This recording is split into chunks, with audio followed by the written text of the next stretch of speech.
Hey guys, so today we are going to be working on tearing down a Bravo drive. So this is a Bravo 1 Classic. It is a Bravo 1X. We do have a 0W219298.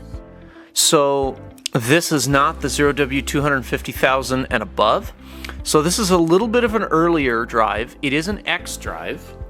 But something that's normal on these earlier drives is that instead of the plate fin top, which is a bunch of fins sticking out and different fasteners, meaning they're 7/16ths, these classic drives, which have the flat front right here, have less heat dissipation. So right here we have a standard flat cap, and we have this flat cap right here. When we are talking about a Bravo X, you are going to have a cap that has fins. Let me show you a fin cap.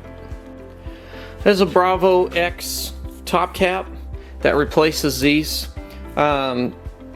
If you have less than 375 horsepower, an early X will be fine with a flat cap.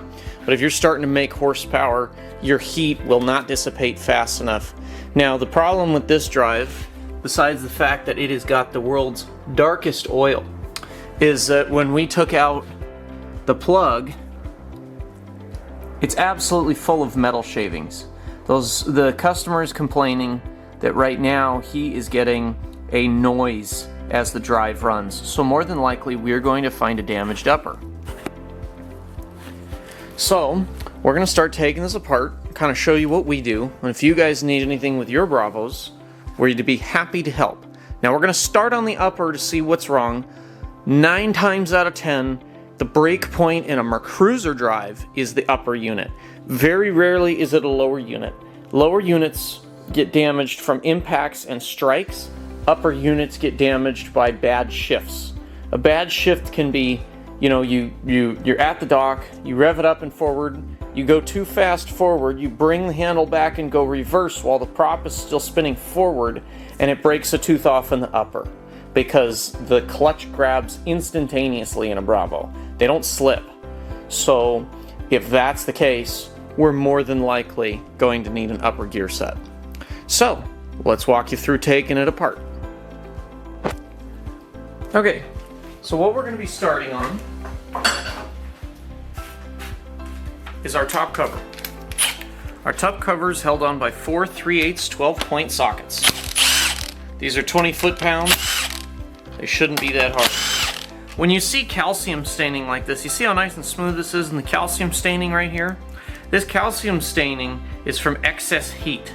When I see calcium staining like that, it usually tells me that the drive has been overheated severely, somehow, some way. More than likely, we are going to find damage from an overheat.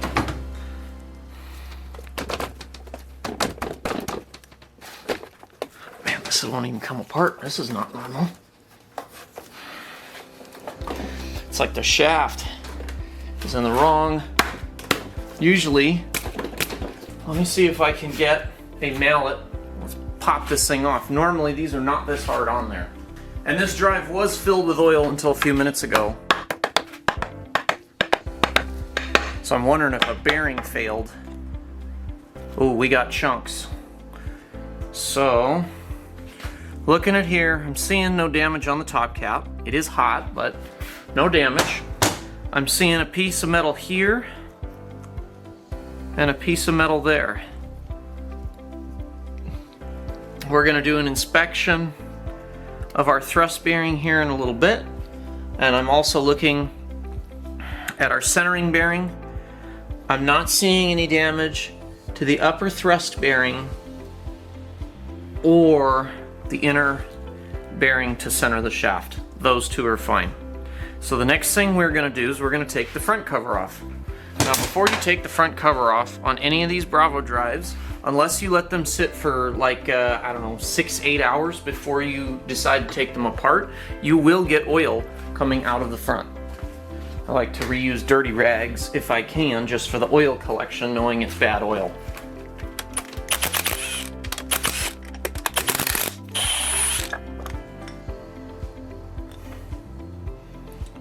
Detent ball has broken. So here are going to be looking.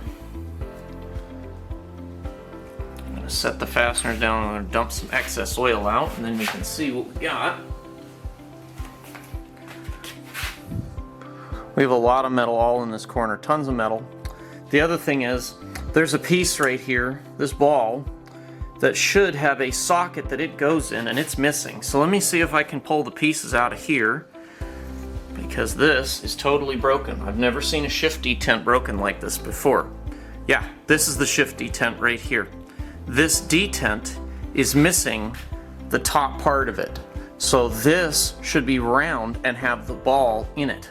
The ball should not be able to come out of this, so the shift detent is broken.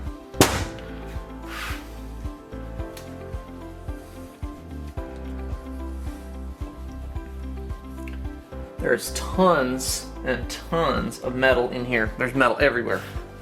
Now, the next step is there are 2 Allen keys on the front of the unit. These Allen keys go in the shift yoke and in the shift linkage.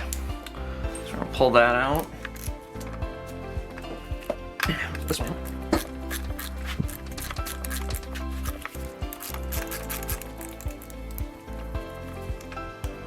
Okay, second one's out. Now what I recommend, if you do not have the special tool, you can actually take the bolt that was inside the pieces that you were taking off, you grab them, and if the shift shaft is straight, you should be able to pull the shift shaft out with this. Oh, something. Oh, this shaft is bent. I'm gonna have to get the special tool. Let me get this special tool real quick.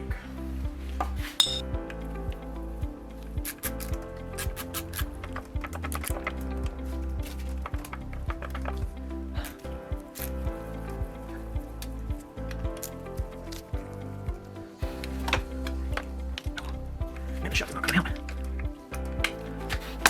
There's the out.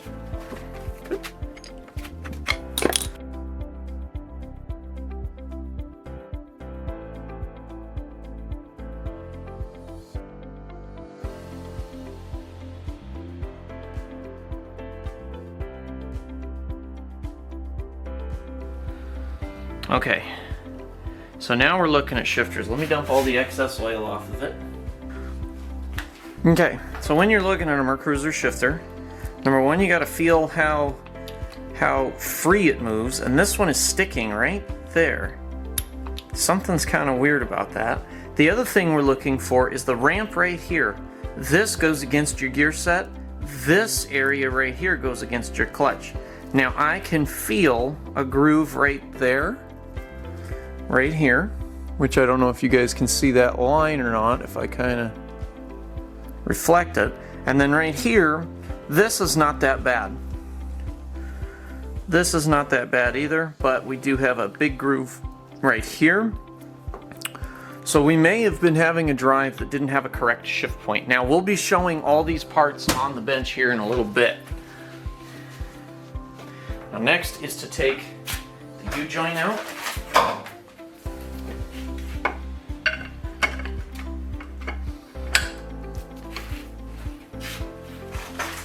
You get your special tool on.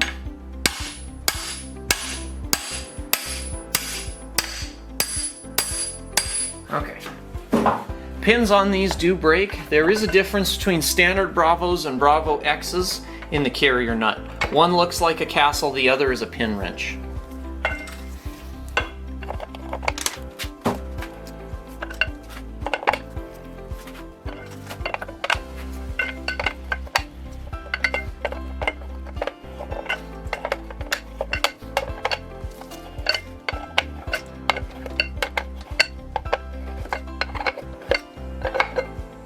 Okay, carrier bearing is loose, or the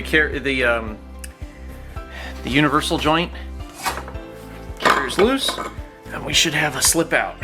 I'm not seeing anything crazy. Oh yeah, there's a lot of damage on this. We'll show it in a bit. It's not super evident if you're not used to these Bravos, but we will show everything on the bench. And then this bad boy. Oh, yeah, that's done.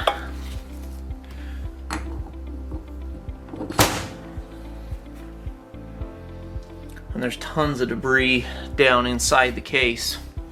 So this will need a complete rebuild, top to bottom. Now here we're going to show the damage here. As you can see, we've got chips here, but our biggest issue is that gear set. So we have massive chips. We have 1, 2, 3, 4 teeth broken off on what appears to be the reverse gear. And it's off this gear. I don't see anything yet on the upper gear, but we're going to take this apart to show you how we usually do a clutch. We have a thrust bearing, and with all the metal that you see here, I wouldn't reuse thrust bearings, and we're not going to be reusing the gear set, but the way you take apart a clutch in a Bravo upper is you grab, push down, and twist. In the center, there will be 2 keyways that expose each other. There's a collar and 2 keys. Once you get the 2 keys out of the way, the whole upper will come off. And now we can look at our garter spring.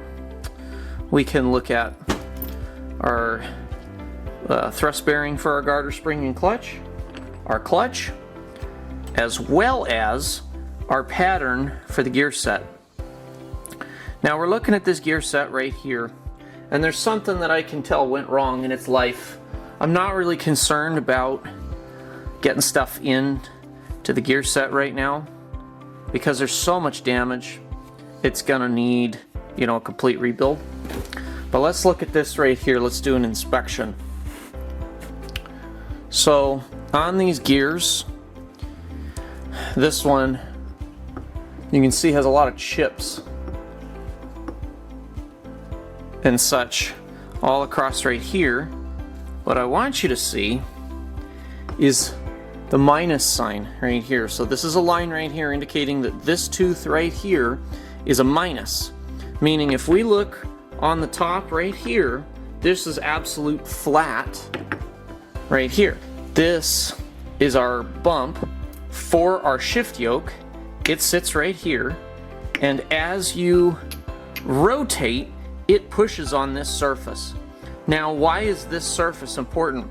Well, we have a minus on one side and a plus on the other. What that does is that eccentrics and moves up or down, and as it moves up or down, if you're trying to shift, it'll hit it and bump the clutch in and out so that you can get back into neutral. So it's a really ingenious way to kind of help push the clutch without you having to when you shift your boat, you don't have to mess with it a whole bunch. Now the problem is this needs to be gradual and it needs to be clean. You can see all the bumps along here, and you can see how this part is sticking out right there. Let me see. This high bump, low bump actually should be further in, but with the destruction of the metal, it has peeled off an entire layer all the way around the gear.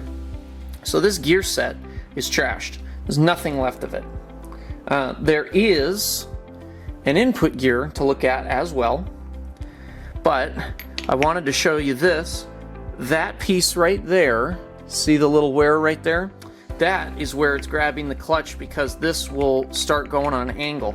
And that's more so because we have this shaft, which is our vertical shift shaft.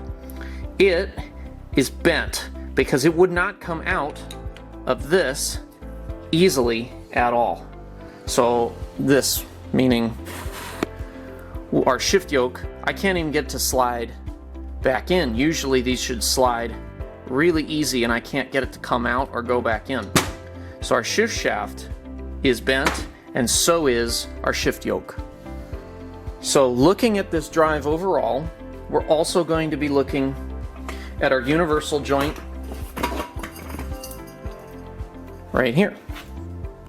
So what we're looking at right here is we have a lot of wear on the edge of the gears, and we've got chipping all along the edge. This is due to the fact that the gear exploded on the reverse, and so it will require a complete rebuild. Now there are two bearings here. Usually they should spin decently free. These spin decently free. There is a rolling torque set to this, so if you disassemble it, you have to go back with a new nut, and you have to apply rolling torque with a press. So you're going to use a press to press them apart, and then you're going to slowly bring them back together until you get the right set. And what I'm looking here for is any kind of damage. Now, I'm seeing a bad wear, which could indicate that at one point, you know, this was not set right, and that may be why the gear set failed. I really doubt it. I'm more than likely thinking that this damage all came right after the explosion. So then, if that's the case, what we're going to need to do is we're going to need to order a new gear set and do a complete bearings and seals upper. So this is for any Bravo. All Bravos are basically the same on the upper. There are X upper units, XR, and then standard. Those are a little different, but they look identical unless you know the key differences. So this is the same whether it's a Bravo, Bravo X, or Bravo XR upper teardown. Now here in the case we're looking at, you can see all the fine metal powder along the edge of the case right here, as well as the debris all right there.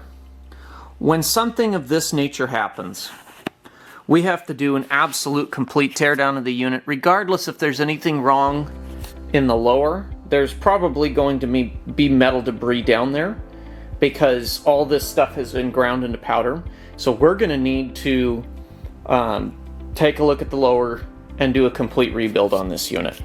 We will be going through a complete rebuild and how to shim in a later video, as well as we're going to be doing the part 1 of this series is going to be Bravo upper teardowns, which is exactly what we did today. And then the next one is going to be Bravo 1, Bravo 2, and Bravo 3 teardowns for the lower, because those are different. The Bravo 4S we won't go over, specifically because it's too new. All that kind of stuff will require going to a shop. We will not release that information. Hey guys, we work really hard to try to bring you these videos, so if they help you at all, please don't forget to like, share, and subscribe, and we'll try to help as much as we can. Thank you so much.